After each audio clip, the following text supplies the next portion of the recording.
वाली बदार शहनशाह जिलान के हवाले से। और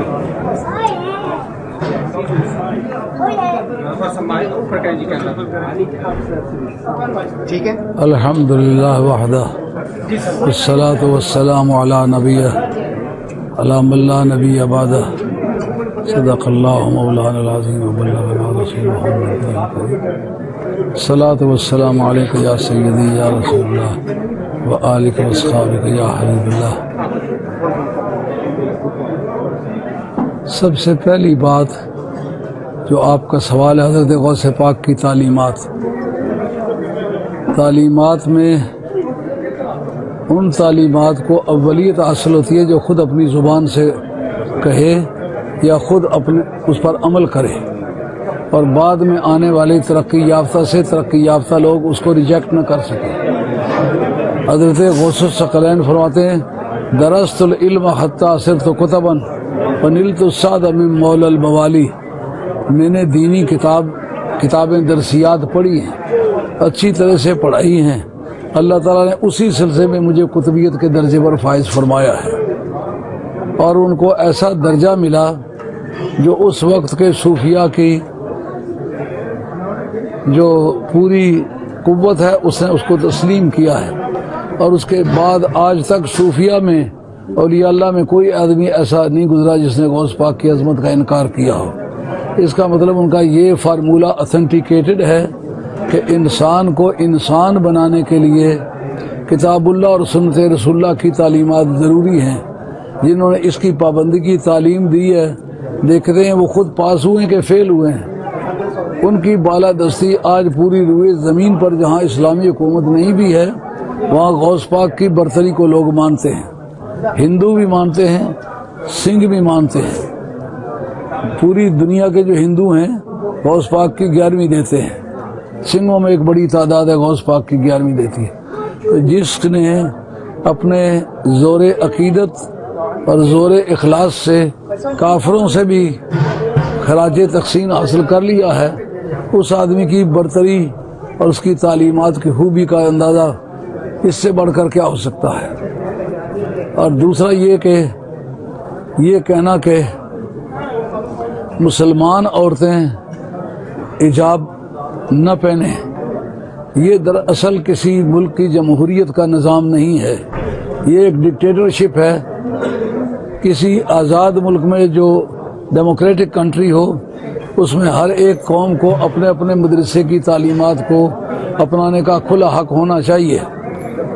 कोई भी इस मुल्क का रहने वाला इस मुल्क के फंडामेंटल लॉ के खिलाफ कोई काम नहीं कर रहा, ना डायरेक्टिव प्रिंसिपल्स की को मुखालफत कर रहा।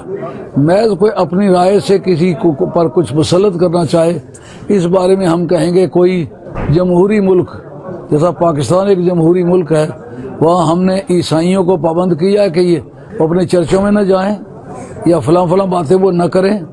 नहीं, कोई तखरीबी काम करने की इजाज़त नहीं देते, लेकिन अपने हुदूद के अंदर रह के इस्लाम ने कहा है कि एक गैर मुस्लिम इस्लामी मुल्क में रह के ये नापाक जानवर खरीद सकता है, बेच सकता है, उसे काट के खा सकता है, क्योंकि हमारे इस्लाम में ये मना है। गैर मुस्लिम कौमों के दरमियान ये मना नहीं है। अला हाज़िल क़ियास, अगर किसी इस्लामी मुल्क में इस बात पर जबर किया जाता हो कि तुम अपनी क्रिश्चियनिटी के जो बुनियादी प्रिंसिपल्स हैं उनको तुम छोड़ दो, तो उसके बदले में यहाँ भी कोई कहता उसकी जस्टिफिकेशन होती नहीं। ये एक डेमोक्रेटिक कंट्री है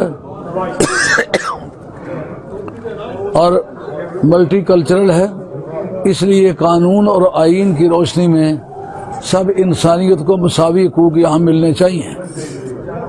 क्योंकि इनका दावा एगलिटेरियन होने का है, इनका दावा ये नहीं है कि फलां प्रोलिटेरियट हैं और हम एलीट हैं। ये जब ये दावा करते हैं कि इस मुल्क में मुसावी हकूक़ का तहफ़्फ़ुज़ फराहम किया जाएगा, तो ये मुसावी हकूक़ का इनकार है। मुसलमान औरतें अपनी मजहबी रवायात को जो पैगंबर से मिली हैं ये उसके मुताबिक हिजाब करती हैं। हिजाब न करने वालों से पूछा जा सकता है तुम क्यों नहीं करती हो, लेकिन किसी दूसरे हाकिम का ये मुसल्लत करना कि अंग्रेज़ी सीखें वगरना इस मुल्क से निकल जाए।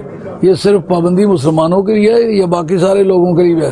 क्रिश्चियन भी आए हुए हैं, सिख भी आए हुए हैं, कुछ ऐसे लोग हैं जिनके लिए जो कोई काम करना मुमकिन नहीं।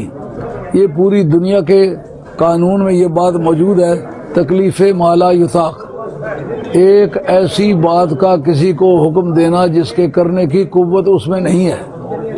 80-80 साल की बूढ़ी औरतें हैं जो न लिखना जानती है न पढ़ना जानती हैं, इतना ज़माना यहाँ गुजारा है, उनकी ज़िंदगी प्रैक्टिकल गुजरी है ना, उससे कोई उलझन तो पेश नहीं आई ना। इसके सबूत मुहैया करें कि जहाँ अंग्रेज़ी न पढ़ने की वजह से मुसलमान औरतों ने कत्ल किए हैं, डकैतियाँ की हैं या किसी का नुकसान किया है, अगर वो बाइज्जत तौर पर शराफत से अपने घरों में रहती हैं, उनके ख़ानदान के मर्द इस कमी को पूरा करते हैं, तो उनका इस मुल्क में रहना लेजिटिमेट मैटर है और उनके लिए ये पाबंदियां आयद करना जो उनके बस में नहीं है, ये किसी भी कानून में दुरुस्त नहीं है।